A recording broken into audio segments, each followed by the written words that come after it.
Vous savez, on a déjà essayé, par exemple, sur l'agriculture en Guadeloupe ou en Martinique, de trouver de nouveaux produits agricoles. En face, il y a l'Amérique centrale, avec les grandes multinationales qui produisent beaucoup en agriculture à des coûts qui ne sont pas les mêmes. Oui, il n'y a pas un problème structurel. Il y aura toujours ces distorsions de coûts. Mais je ne vais pas dire aux amis de l'outre-mer, nous allons baisser votre protection sociale ou le coût du travail. Que me dirait-il ? Donc je sais bien dans quel horizon et dans quel environnement ils sont. Et en même temps, nous avons besoin de leur production aussi, ici en Hexagone. Oui, mais pour ça, il y a le coût du transport.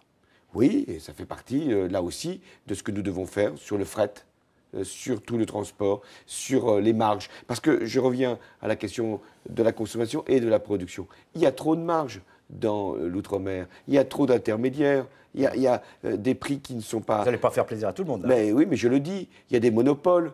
Il y a des prix qui sont organisés. Vous avez parlé j'ai appris à quoi? Aux grands distributeurs? Aux grands distributeurs, bien sûr, qui sont ceux qui contrôlent un certain nombre de... Alors là-dessus, il y a des propositions qui ont été faites par les parlementaires socialistes. C'est-à-dire que lorsqu'il y a cette situation-là, nous devons permettre aux collectivités locales d'outre-mer de pouvoir elles-mêmes soutenir un certain nombre de projets commerciaux qui permettent d'avoir de la concurrence. Je veux aussi que l'autorité de la concurrence soit saisie de tous ces systèmes de cartels, d'organisation de marché et de monopole. Il nous reste peu de temps sur ce thème, François Hollande. Ça sera la dernière question. Essayez d'y répondre brièvement. L'indexation outre-mer, c'est un serpent de mer. Oui. Faut-il revenir dessus? Oui. Écoutez, ou non?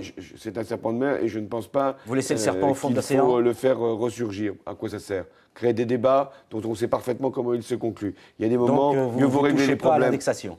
Non, mieux vaut régler d'abord les problèmes structurels et après voir... Mais certains disent que c'est un problème structurel, que cet argent pourrait être mieux utilisé autrement. Oui, et on voit bien ce que ça aurait comme conséquence sur les fonctionnaires.